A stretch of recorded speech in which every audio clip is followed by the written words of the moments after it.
C'est incroyable d'assembler les pièces qu'on a conçues en 3D pendant une longue période d'études. C'est là que tout le travail paie et que la voiture prend forme. Je vous embarque une nouvelle fois dans cette aventure. D'ailleurs, le projet Hyperpilote est disponible en intégralité dans cette playlist. Abonnez-vous pour ne plus rien manquer. C'est parti!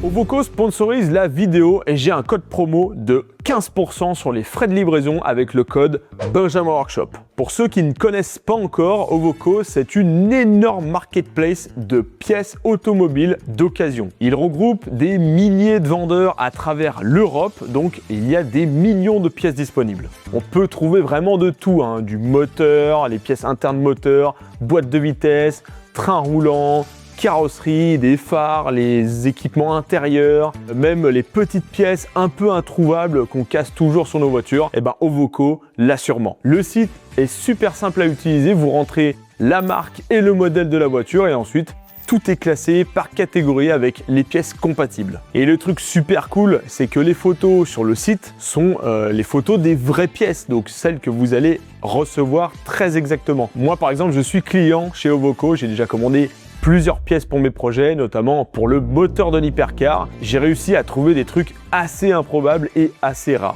Je vous mets évidemment tous les liens en description de la vidéo. Je vous rappelle qu'il y a le code Benjamin Workshop pour avoir 15% de réduction sur les frais de livraison. Merci à Ovoco.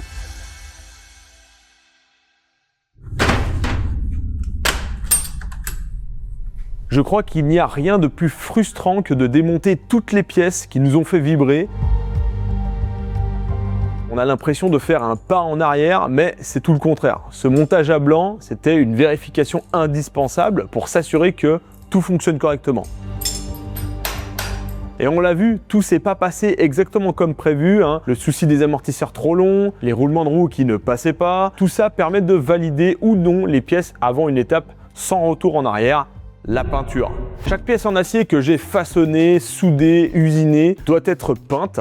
On le voit bien là, ça commence à rouiller de partout en surface. Le métal s'oxyde, bon c'est normal, c'est pas très beau et ça peut empirer avec le temps évidemment. La rouille, c'est pas top sur l'automobile. Donc avec de la peinture, on protège de la rouille et esthétiquement, c'est beaucoup plus appréciable. Je vous expliquerai ce que j'ai choisi comme type de peinture un peu plus tard dans la vidéo. Les belles pièces en aluminium sont terminées, donc je les range soigneusement. Pareil pour les amortisseurs, bon eux c'est différent, je vais devoir les faire modifier. J'ai tout expliqué dans cette vidéo d'ailleurs, parce que les amortisseurs, après le montage à blanc justement, ils sont trop longs, je me suis planté, voilà, ça arrive. En tout cas, faut les refaire, faut les remodifier. Une fois sur la table, ça fait quand même quelques pièces.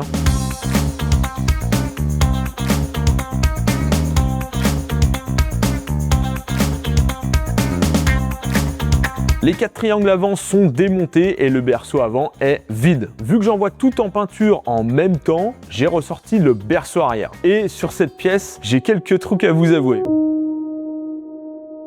Il y a deux petites conneries que j'ai faites. Ce triangle-là qui vient se loger ici, cote est pas tout à fait bonne. En fait, l'anthrax entre là et là est pas bon. Je suis obligé de remodifier encore mes triangles. Donc là, j'ai fait comme j'avais fait la dernière fois, j'ai fait une entaille, mais de l'autre côté, et plié, et là je vais souder. Mais là je vais pas m'embêter, je vais souder directement sur le châssis, ça sera beaucoup plus simple. Il y a un autre truc aussi que j'ai oublié de vous dire, et je vais vous en parler tout de suite, c'est la deuxième connerie, et ça c'est une vraie connerie. Alors je vais vous poser une question, est-ce que il y a quelque chose qui vous cloche? Le trou là, il est nickel, l'anthrax c'est pareil, c'est nickel, le diamètre c'est le bon, tout est bon, il est centré, et il est centré en fait. C'est ça le problème, c'est qu'il est centré. Et normalement, il est pas centré de 3 mm.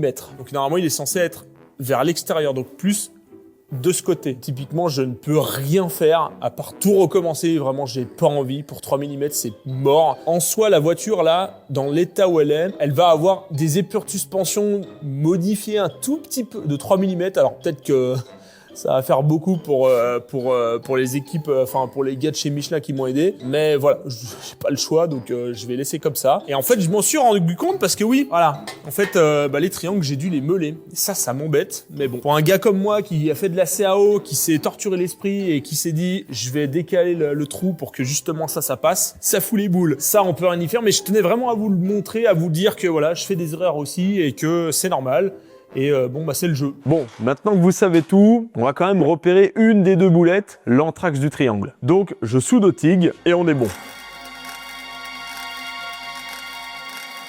J'ai tous mes triangles démontés, je vais les préparer pour la peinture. Alors en fait, la subtilité de la peinture que je vais utiliser, c'est qu'elle doit être cuite dans un four à 200 degrés. Alors l'acier, lui, il n'y a pas trop de soucis pour lui, hein, mais mes rotules, même si elles sont aussi en acier et compagnie machin, bon bah j'ai pas trop envie de les péter, parce que ça coûte quand même cher, hein, ces rotules, donc je vais les retirer au cas où. J'avais un petit peu peur qu'elles sortent pas, parce que finalement elles sont montées un peu de force, hein, je les ai frappées dedans, mais finalement ça vient tout seul, j'ai mis assez de graisse pour qu'elles puissent sortir, donc nickel. Vu qu'on a enlevé les rotules, bah, les surfaces, là où sont montées normalement les rotules, les alaisages précis, ils sont à poil, et il faut absolument les protéger parce que c'est des surfaces qui sont utiles et précises. Il faut les protéger absolument de la peinture et du sablage. Parce que oui, il y a du sablage avant la peinture. Et c'est la même chose pour tout ce qui est trous de vis, enfin surtout les taraudages. Là, c'est simple, hein, il suffit de mettre une vis dedans et on est tranquille. Bon, par contre, vous avez compris que la vis, elle va sortir peinte après l'opération. C'est pas grave. Pour les alaisages, je prends aucun risque vu qu'ils sont précis. Je sors de la rondelle et des boulons que j'assemble. Avec ça, je suis tranquille. Normalement, ça devrait pas passer. Il n'y a pas de sable qui va passer dedans, me bousiller toutes mes surfaces et la peinture n'ira pas. Donc super simple, sauf pour le gros taraudage des triangles arrière supérieurs. J'ai dû sortir le tour pour faire une rondelle sur mesure.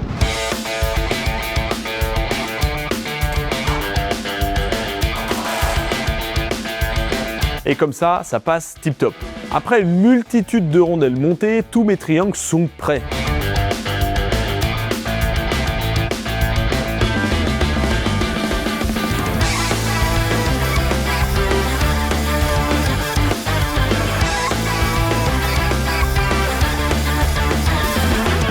Bon, et puis je pense que c'est le moment parfait pour vous révéler et vous expliquer le procédé de peinture que j'ai choisi. Et ce procédé, c'est le thermolaquage. Le thermolaquage, c'est de la peinture en poudre qui est pulvérisée électrostatiquement sur la pièce métallique. Donc il faut une pièce métallique. On ne peut pas faire du thermolaquage sur du bois, par exemple. Donc la peinture, vu qu'elle est électrostatique, elle est attirée par la pièce. Ensuite, une fois que toute la pièce est peinte, il y a de la poudre dessus, et on met tout ça dans un grand four, ça fond, ça polymérise et ça donne un rendu ultra propre, bien dur et ultra méga robuste. Vraiment, c'est un des gros avantages de cette peinture, c'est que c'est extrêmement costaud. Bien sûr, tout ça, c'est la dernière étape de la peinture, hein. Comme on le sait, la peinture, c'est avant tout de la préparation. Donc d'abord, tout ça, il y a un sablage, un nettoyage. Donc on pulvérise des petits grains sur la pièce et ça la ponce, ça retire toute la rouille de surface. Bref, la pièce, elle est nickel. Le métal, il est à poil. Puis on fait un traitement anti-corrosion, histoire vraiment d'être tranquille. Et après ça, enfin, on passe le coup de pistolet à peinture, puis le four à 200 degrés.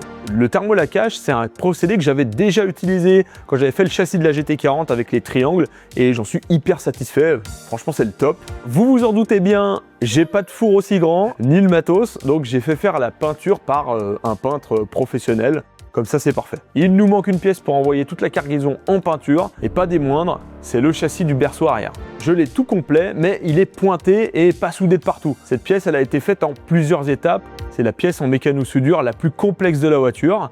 J'avais commencé par souder la partie basse en tube carré. D'ailleurs, la question revient régulièrement. Pourquoi j'ai utilisé du tube carré et pas du tube rond? Parce que le tube rond, c'est plus résistant, c'est plus beau, machin, bidule, bref. En fait, au niveau du plancher de la voiture, c'est beaucoup plus cohérent pour fixer le fond plat sur un tube carré ou même le diffuseur. C'est aussi bien plus facile à travailler et à souder du tube carré. Tu coupes, tac, il n'y a pas de gueule de loup à faire. Bon, pour la partie haute, j'ai choisi quand même de faire du tube rond, c'est plus joli et j'avais envie de faire du tube rond. Pour cette partie-là, j'ai fait les deux côtés indépendamment. D'ailleurs, j'avais fait une boulette en ayant tout trop soudé d'un côté, donc le métal s'était vraiment déformé, ça avait fait la banane. J'avais réglé ça en faisant une fente et en ayant ressoudé, donc tout va bien. Et les déformations de banane comme ça, là, vous allez en voir, parce que c'est pas fini encore, il y en a encore dans la vidéo, restez bien. Les petites galères comme ça, on aime bien. Le moteur avait été installé avec ses supports sur le berceau. Ensuite, j'ai tout assemblé et tout pointé.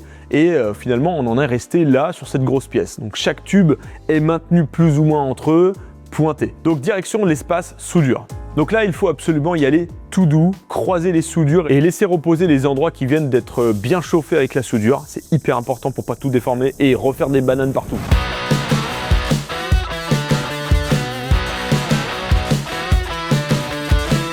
J'ai fait mes cordons. Alors au départ, je faisais des cordons d'un seul coup. En gros, hop, tu déballes le truc. Mais les tubes ronds, c'est assez difficile à souder. Et finalement, j'ai fait du point par point. Alors en gros, le point par point, c'est une soudure qui est composée de plusieurs points de soudure. Tu fais un point, tu attends, tu fais un deuxième point. Et en fait, au fur et à mesure, ça te fait une soudure qu'on appelle une soudure en chaînette. Ça permet de mieux contrôler sa soudure. Il y a moins de risque de percer aussi parce que en fait quand on avance en faisant un gros cordon, ça chauffe mine de rien et on risque de percer le métal et ça c'est un souci quand on soude. Et en chaînette, il n'y a pas ce côté là. Donc ça c'est très bien, ça veut dire que ça déforme beaucoup moins la pièce. Et quand les soudures sont toutes en courbe ou à l'envers, pas très accessible, c'est quand même plus facile de faire un point et puis se repositionner. Esthétiquement, je trouve ça plutôt sympa. Après c'est les goûts et les couleurs. Il y a tout de même des inconvénients à souder en chaînette. C'est en général moins résistant, surtout si les points sont espacés. Alors moi j'ai essayé de les faire assez proches quand même. C'est moins étanche aussi. Pour faire un réservoir par exemple ou un contenant de flotte, la chaînette c'est pas le top du top, même si je pense qu'on peut arriver à faire quelque chose d'étanche. C'est quand même mieux de faire en continu.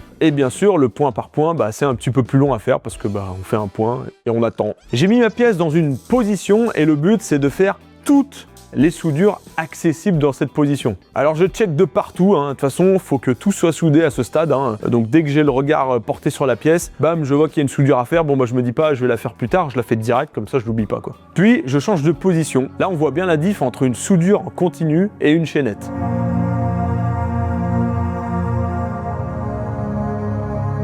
On retourne une fois de plus le châssis pour l'autre côté. Et avant de changer à nouveau de position, je vérifie à la lampe que j'ai oublié absolument aucune soudure.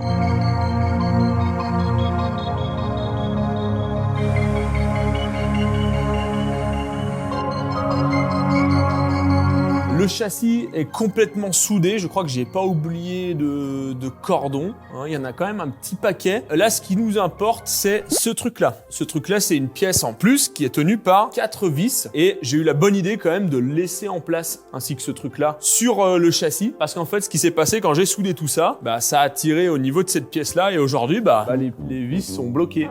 Donc trop bien. Là, vous voyez que ce tube-là qu'on voit là, il est complètement là. En fait, ça a tiré le métal, donc cette pièce-là est venue par là. Donc tout le châssis a bougé comme ça. Donc là, il va falloir que je pousse pour pouvoir l'enlever.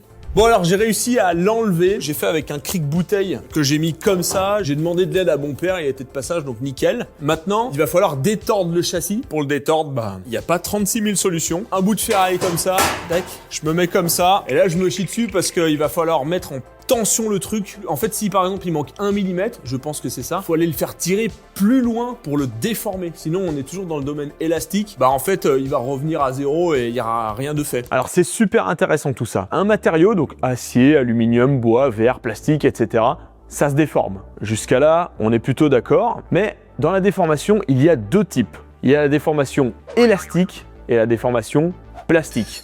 La première, donc la déformation élastique, c'est une déformation réversible, c'est-à-dire que si vous déformez l'objet et que vous le relâchez, il revient à sa forme initiale. Et cette déformation élastique est régie par ce qu'on appelle le module de Young. Ce module est propre à chaque matériau, donc chaque matériau a sa rigidité selon le module de Young. Et en gros, la formule dit que plus on applique une contrainte, donc une force sur une surface, plus le matériau se déforme. Mais c'est proportionnel à sa rigidité. Je vais vous donner des exemples, c'est mieux. Le caoutchouc, par exemple, genre un élastique en caoutchouc, ça a un module de Young, une rigidité très très faible, parce que il se déforme beaucoup pour rien, avec rien en fait, il se déforme. Un autre exemple complètement inverse, le béton, son module de Young est aussi assez faible, parce que si tu le déformes même très peu, en fait il pète. Le béton il se déforme pas quoi. Le verre c'est un peu pareil, c'est même pire, il se déforme très peu, parce que si tu commences à le déformer, il se pète en deux quoi. Et en fait le béton et le verre, ce sont des matériaux qu'on dit fragiles. À l'inverse, l'acier par contre a un module de Young de 200. Il est très rigide. Donc il faut beaucoup de pression pour le déformer. Je vous mets quelques petits exemples là pour vous donner un petit ordre du module de Young de certains matériaux, ça peut être c'est intéressant quoi. Mais c'est une notion qui est un peu particulière quand même parce qu'un matériau peut être très rigide mais cassé facilement. C'est un peu bizarre parce que quand je dis que le béton c'est fragile, c'est un peu contre-intuitif. Tu dis mais attends le béton c'est une maison quoi, ça tient le béton, mais en fait mécaniquement c'est fragile. Et si on revient dans le cas de mon arceau, j'ai 1 mm à rattraper. Donc si je pousse mon tube de 1 mm, il sera à la bonne position. Sauf que il n'y a aucune chance qu'il reste à sa place. Hein. Je veux dire, je vais le pousser, il va reperdre ses 1 mm. Donc là, en fait, le métal va rester dans la déformation élastique. Et pour qu'il soit finalement à sa place, donc vraiment où je veux, donc rattraper ces fameux 1 mm, il faudra lui tirer un peu plus sur la tronche. Donc il va falloir lui faire passer dans la déformation plastique. Et la déformation plastique, elle intervient juste après la déformation élastique. Donc pour rattraper mon 1 mm, il va falloir que je déforme mon tube de 3, 4, 5 mm pour qu'une fois que je le relâche, on ait enfin rattrapé les 1 mm. Et ça vraiment, hein, je vais reprendre mon exemple du réglet là, mais tout le monde l'a déjà testé. Hein. Vous prenez le réglet, ça vous êtes en déformation élastique, mais si vous faites comme ça, j'ai dépassé la déformation élastique, je suis allé dans le domaine plastique, et c'est pour ça qu'il n'est pas revenu. J'ai foiré mon réglet. Hop! Et là, c'est bon. Et attendez, j'ai pas fini avec mon cours. Et en fait, la déformation élastique et plastique sont représentées dans une courbe. Ici, on a les contraintes et ici, on a la déformation. Et je vais vous faire la courbure d'un acier classique, quoi. Hop, une droite linéaire, et ce truc-là, c'est la droite linéaire de déformation élastique, donc c'est vraiment le module de Young. Et ensuite, on a un passage qui fait comme ça. Et cette deuxième courbe-là, eh ben, c'est la courbe du domaine plastique. Et quand je fais boing comme un ressort avec mon réglet, je me balade que là-dedans. Sauf que si je vais plus loin, tu vois, eh ben, en fait, je viens là, et là, bah, je peux plus revenir à mon état initial. Et cette courbe, bah, elle s'arrête là, parce qu'en fait, ici, c'est le point de rupture. C'est là où l'acier se pète en deux. Et si je devais vous représenter une courbure pour, par exemple, du verre, donc un matériau qui est très fragile, je pense que ça ferait un truc comme ça, quoi. Et en fait, eh ben, à ce niveau-là, faudrait vraiment zoomer pour avoir ça, mais en fait, cette courbe-là est presque à 0. Parce que le béton ou le verre, tu peux pas les tordre, en fait, ils se pètent. Et en fait, cette courbe-là, la courbe dans le domaine plastique, elle est valable pour les matériaux qu'on dit ductiles. Donc en gros, les matériaux qu'on peut tordre, donc l'acier, aluminium, plastique, bronze, cuivre, etc. Le verre, le béton, c'est des matériaux qui ne sont pas ductiles, ils sont dits fragiles. Donc l'inverse de ductile, c'est fragile. En fait, s'ils seraient ductiles, on aurait tous le marteau à bomber le verre. Sauf que voilà. Bon, toute cette science pour vous avouer que finalement, il n'y a aucun calcul à faire sur mon châssis parce que je vais le faire au pifomètre. Comment ça, mon ref? Avec le petit comparateur que j'avais mis, je suis allé jusqu'à 3 mm de déformation. Et là, avec 3 mm, bah écoutez, la pièce, hop, se remonte. Les vis sont à nouveau en place, donc c'est bon, mon châssis est détordu, je suis content. J'avais un peu peur. Maintenant que ça c'est fait, je vais usiner mes fixations de pivot de capot arrière. Alors ce truc, il rentrerait parfaitement dans la catégorie de la procrastination et de la flemme. Quelque chose qui n'a aucune utilité maintenant, mais qui doit être fait quand même. Bref, direction le tour.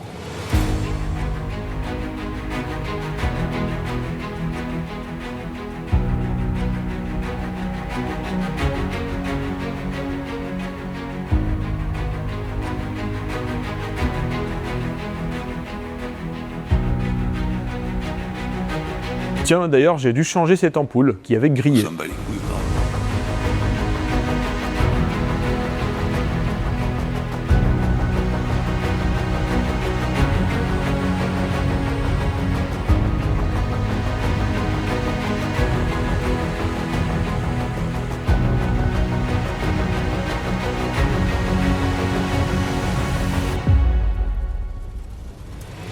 Et vous voyez, cette pièce, elle rentre dans un trou qui a été lui aussi dans la catégorie de la flemme, mais qui a été fait et qui aujourd'hui est utile. C'est quand même magique.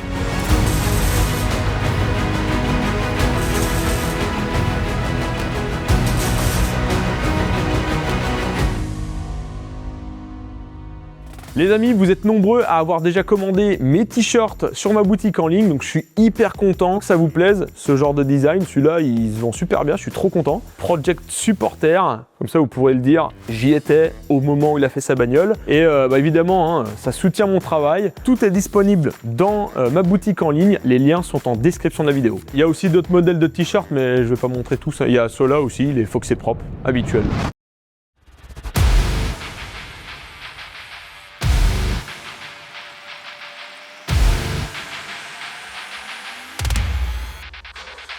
À ce stade, le châssis est fini à 95%. Sa forme est complète, Tous les tubes sont soudés en place. Il ne manque plus que les platines de fixation avant qui seront plaquées contre la monocoque carbone et boulonnées solidement. Et c'est par ces platines-là que la poussée du moteur et la décélération du freinage vont passer. Donc vraiment, c'est du sérieux. Ces platines en question, qui sont d'ailleurs très épaisses, doivent être placées précisément et j'ai attendu d'avoir tout soudé mon châssis avant de le faire. Je les ai bavures un petit peu avant, histoire que ce soit plus propre.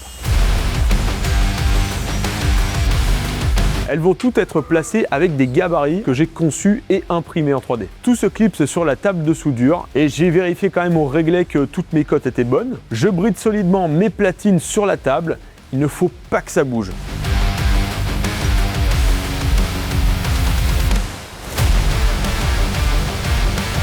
Je monte mon châssis dessus, faut comprendre que mon marbre de soudure représente finalement l'arrière de la monocoque carbone. J'ai vérifié encore quelques diagonales pour m'assurer que tout est symétrique. C'est pas des mesures de cote, mais en fait si tu fais une diagonale quelconque d'un côté et que cette diagonale c'est la même de l'autre côté, normalement tu as un truc qui est centré. Voilà, c'est pour ça que je fais ça.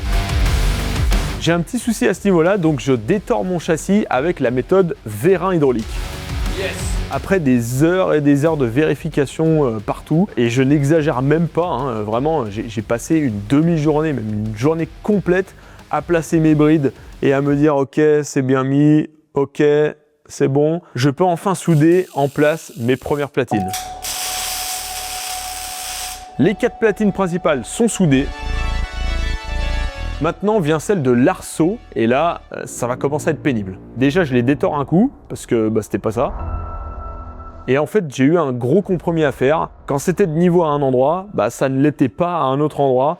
Bref, gros moment de solitude, que faire? C'est quoi le moins chiant, le moins contraignant, mais le plus adapté à la suite? Alors j'ai choisi et voici en image mon compromis. Sur 6 points d'appui, donc déjà c'est hyper statique, hein, mécaniquement c'est pas bon du tout, hein. Comme vous le savez, même une chaise c'est hyper statique parce qu'il y a 4 pieds et c'est pour ça qu'une chaise elle est bancale. Si vous avez des chaises avec 3 pieds, c'est isostatique donc c'est pas bancal. Là j'ai 6 pieds donc c'était pas évident. Donc il y a tout qui plaque sauf une seule bride qui monte à 4 mm. Pas top, mais bon, c'est pas pire, on va dire. Le châssis est débridé de la table. J'ai passé toute la journée hier à mettre en position mes brides et à les souder. C'était vraiment pas simple parce que tout s'est pas passé nickel, hein, vous l'avez vu. On a fait du redressage. J'ai appris des trucs sur la soudure, pas sur la soudure en tant que telle, mais sur comment concevoir un châssis soudé. J'ai fait des erreurs de conception. J'ai remarqué que évidemment, quand un tube est en porte-à-faux, comme par exemple ce truc-là, ça fait la banane. Ça, c'est sûr. Et comment réduire les déformations au niveau de cette banane? C'est soit on bride tout, mais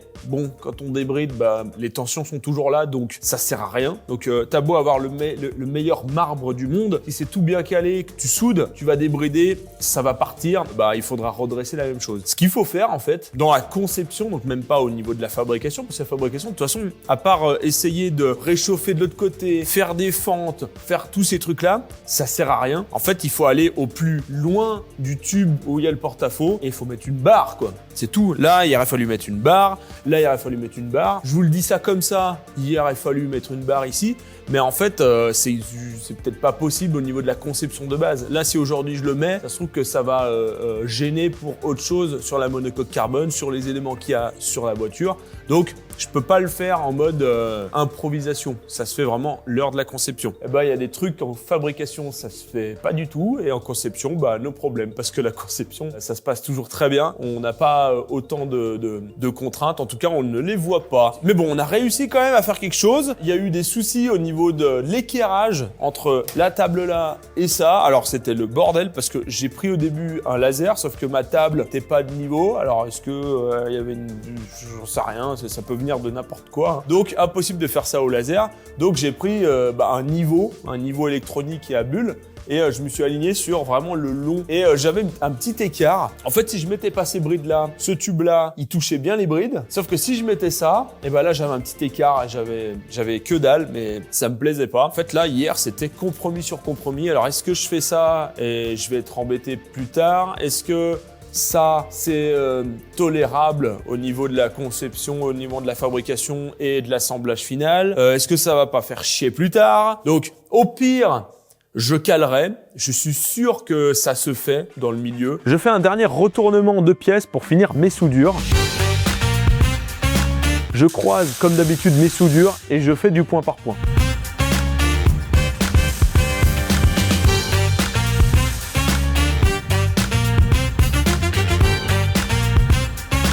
Je sors la meuleuse et le disque tout neuf, ça va poncer sec. Il faut absolument que la surface du bas soit lisse et sans bourrelet de soudure pour accueillir le fond plat. Sinon il va pas être bien plaqué, ça va pas être top.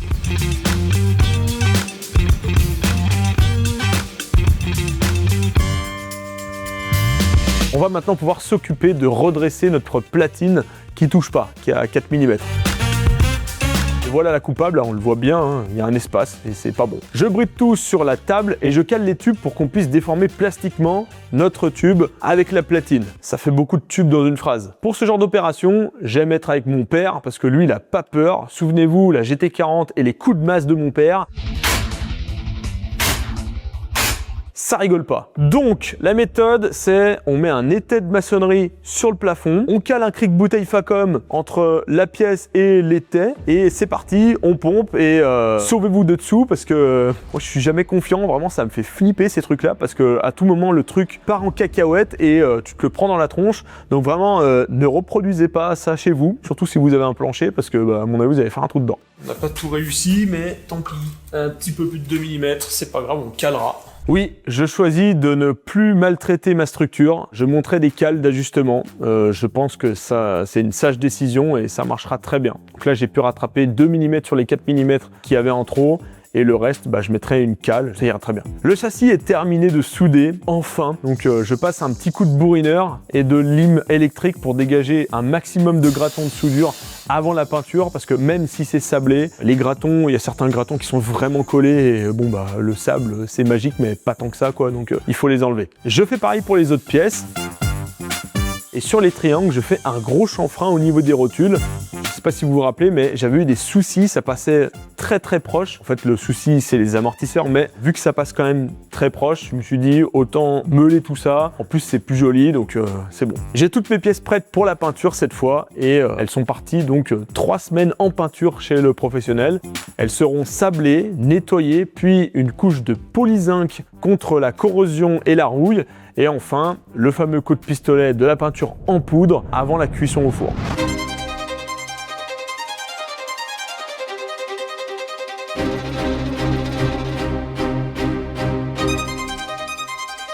Niveau couleur, parce que c'est vrai qu'on n'en a pas parlé de la couleur. J'ai pas choisi du noir, pourtant, moi je trouve que c'est ultra stylé en fait, une pièce noire et tout, c'est assez sobre et c'est classe. En fait, il est préférable d'opter pour une teinte un peu plus claire pour prévenir, pour voir surtout les micro-fissures dans le temps. Et le noir, en fait, on voit rien. Donc je me suis dirigé vers un gris clair qui tire un petit peu sur le bleu, les goûts et les couleurs encore une fois. J'ai fait les triangles et les châssis de la même couleur, comme ça on s'embête pas. C'est le même râle, c'est la même peinture.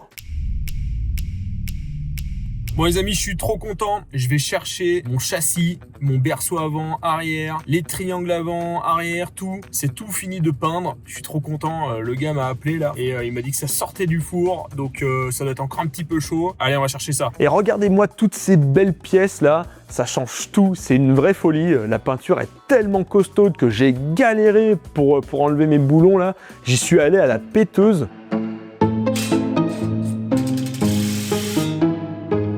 La péteuse, elle n'y arrive pas.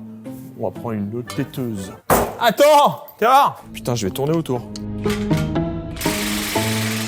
Waouh. La rondelle, elle est keblo dedans. Ah, on m'aurait dit que j'utiliserais la grosse péteuse là. 1600 Nm de couple. C'est quand même pas pour rire, hein. Il faut bien ça, quoi. Parce que les petites là, c'est déjà vénère ça, hein. Non, ça suffit pas. Pas à sortir le truc. Je suis obligé de sortir la disqueuse.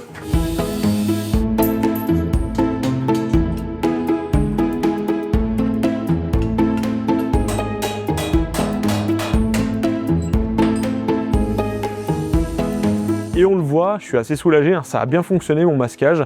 Il n'y a pas un pet de peinture dedans, donc je suis très content. J'aurais pas été content en fait de devoir retirer cette peinture parce que c'est vraiment une galère à enlever. Ça tient vraiment fort. Le frein filet rouge, c'est de la gnognotte à côté, hein. Une fois fini, c'est vraiment superbe. Bon, j'ai pourri de la visserie, mais ça peut toujours servir pour d'autres choses, hein. Bon, tant pis. Et avant de vous montrer les berceaux tout peints, tout beaux, je vais vous faire un petit point sur l'avancement du projet en temps réel. Alors aujourd'hui, je patauge toujours avec la monocoque carbone. Il y a des solutions, faut juste choisir maintenant ce que je veux faire. C'est pas simple. Sinon, je vais prochainement attaquer le montage définitif des berceaux, donc les triangles, enfin tout ce qu'on a déjà assemblé mais qui n'était pas encore peint, bah, je vais le refaire et en nickel avec le coupe de serrage, tout, les rondelles, la bonne visserie, nickel. J'aimerais me faire aussi un faux châssis pour relier mon berceau avant au berceau arrière en attendant d'avoir la monocoque carbone pour que je puisse déplacer l'ensemble et que ça ressemble vraiment à une voiture et qu'on puisse tester un petit peu les amortisseurs, ça peut être cool. Je vais faire aussi les périphériques moteurs, donc échappement, radiateur, tubulure et tous ces trucs là. Ça va être super cool et très visuel, je pense que ça va vous plaire. En tout cas, pensez à vous abonner si vous voulez voir tout ça. Mettez un pouce en l'air